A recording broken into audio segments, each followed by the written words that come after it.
The AFC is an extremely loaded conference, and the future of the AFC will be insanely fun to watch as NFL fans and for the fans of their favorite teams. For the next decade or so, and possibly even further, there's going to be teams led by Patrick Mahomes, Josh Allen, Justin Herbert, Joe Burrow, Lamar Jackson, and the list goes on. But heading into each and every season, it is going to be insanely tough to predict what will happen each and every year. And there's more good quarterbacks in the AFC than just those five, and in today's video we're going to discuss the AFC outlook in 2022 and why it is so difficult to predict.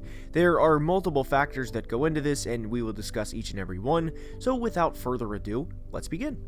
And we're going to start today's video with the defending AFC champions Cincinnati Bengals. So, first things first, congratulations on reaching the Super Bowl last year, Cincinnati, as that's no small accomplishment and had not been done in a few decades. But that's now in the past and irrelevant moving forward, and teams more often than not have fall-off years after losing a Super Bowl. Not always, but quite often, and what worries me with Cincinnati in 2022 is the increased expectations that go along with a Super Bowl appearance. It's one thing to go from losing in the divisional round of the playoffs one year, then head to the Super Bowl the next, but it's an entirely different thing to go from having the number 5 overall pick and the number 1 overall pick the year before that to coming within 2 minutes of winning the first Super Bowl in franchise history. And within 2021, there were still a ton of growing pains for the Bengals.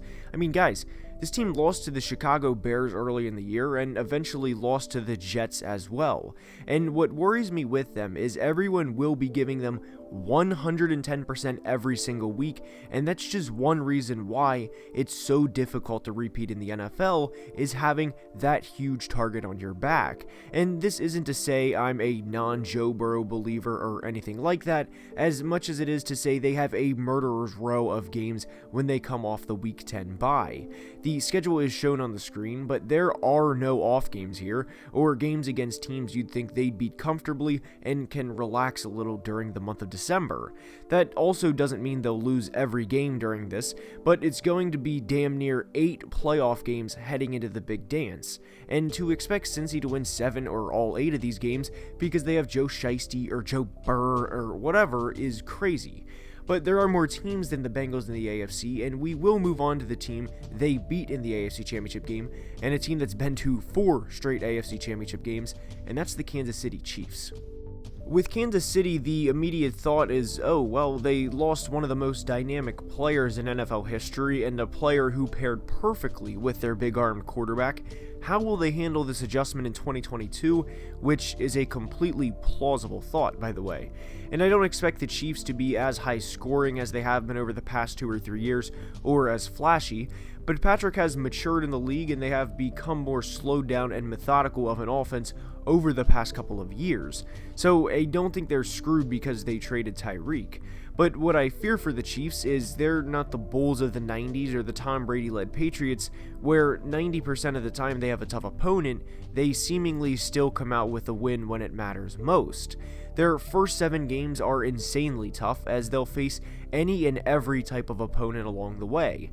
At Arizona with the Cliff Kingsbury offense, Jonathan Taylor in the ground game in Indy, Josh Allen and the whole Bills offense, and last but certainly not least, Kyle Shanahan and his dreaded offense.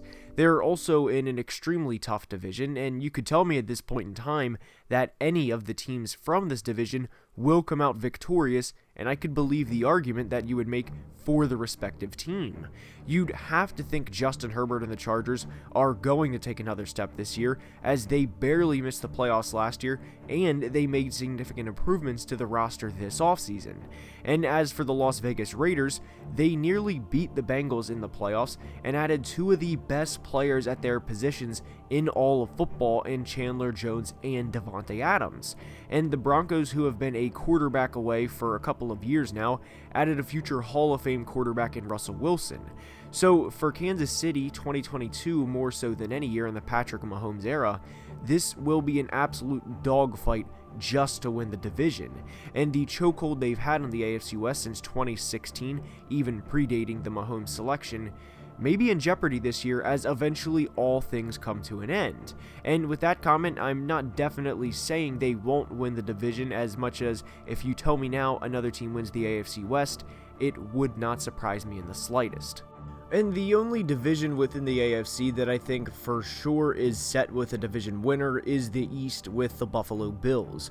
They are a great organization from the top down and are a well-oiled machine. But within the East, there's a few teams that want to make the playoffs. And we'll discuss the Jets first because, quite frankly, I think they are the briefest of the other three teams. And here's what I have to say. They're doing everything right for the first time seemingly in a while, but the other teams in the AFC currently are a few steps ahead of where they are. From a process standpoint, the Jets are a good model of what to do, but it's a multiple year process and teams like the Bengals are used as an outlier and not the standard. The New England Patriots are a team that you can't take lightly by any means, but they don't strike fear into me at all compared to some other AFC teams. I don't think they'll make the playoffs, but I do think they will be a solid 8 to 9 win team where if you stumble against them, they will capitalize. And we saw on a normal night last year what happened when they played the Bills and not a 20-degree night with 50-mile-per-hour winds. It took a game of games just to beat the Bills, and the others they lost by double digits in each of those games. And they also lost corner J.C. Jackson to the Los Angeles Chargers. But for the Miami Dolphins, Tua won't ever be a Josh Allen player in terms of the rollback, throw the ball by flicking my wrist 65 yards and have some insane play, right? That's not Tua's game, nor should it ever be expected to be Tua's game. But Tua, in a way similar to Drew Brees with the Saints for all those years, can beat teams if he is efficient and flat out does not lose games for the Dolphins. Miami finished the season hot, and I love their future outlook with Tua, Jalen Waddle, and now Tyreek. I think they'll be a tremendous thorn in team sides, but will they make the playoffs is another question because look at the AFC West for example. To me, the Dolphins are a true flip of the coin. However, what I don't think is a flip of the coin is if in the scenario the Dolphins have to go to any team in the wildcard round as a visitor, I do think they would lose in their first playoff game of the Tua Tagovailoa era. I do believe the AFC South is a two-team race in 2022, and I think the Colts win that race. The Titans traded away receiver A.J. Brown, and now their offense is, in a lot of ways, Ryan Tannehill and Derrick Henry. They did draft Treylon Burks, but with Justin Jefferson and Jamar Chase having the years they've had over the past 2 years, please do not increase expectations for Treylon Burks and expect him to have an 80-catch, 1,300-yard, 10-touchdown season in year number 1. My expectations for the Titans offense is to have opposing defenses load the box essentially before Derrick Henry can build up steam and run through the defense. And Derrick Henry will still be Derrick Henry in some ways, but will he have another 2,000-yard season when everyone knows what's coming? Will he lead Tennessee to a 13-win season? I personally doubt it. And as for the Colts, I don't expect them to have a 12 or 13-win season and for Matt Ryan to magically turn the clock back because if you haven't watched the Falcons over the past year or two, Matt Ryan's arm is not what it was 5 or 6 years ago, but I do expect the Colts to be a tough game for whoever they play this fall as the physical grit and grind wears teams down over the course of a game. But I would be surprised if an AFC South team goes any further than the divisional round of the playoffs. There's a team we haven't discussed yet who had some of the worst injury luck you'll find in a year, and it's the Baltimore Ravens. Devontae Freeman had the most carries on their roster in 2021, a player who hasn't rushed for 1,000 yards since 2016, and that in a lot of ways tells you how their season went. They had an insanely good draft and had a solid free agency period as well. And this goes back to the Bengals comment where teams will be giving them 110% every single week. The Cincinnati Bengals swept the Ravens last year in an embarrassing way. They put up over 40 points in both games and beat them by 20 plus points within each of those games. That's rare to do to a team like the Baltimore Ravens, but it in fact happened. And if you told me now the Ravens sweep the Bengals and get their revenge this year, I wouldn't be surprised. And in fact, I think the Ravens win the AFC North in 2022. The Pittsburgh Steelers are going to be led by either Mitch Trubisky or Kenny Pickett, so they don't really scare me this year, and the Browns have potential, but their quarterback will more than likely be suspended for a good chunk of the year.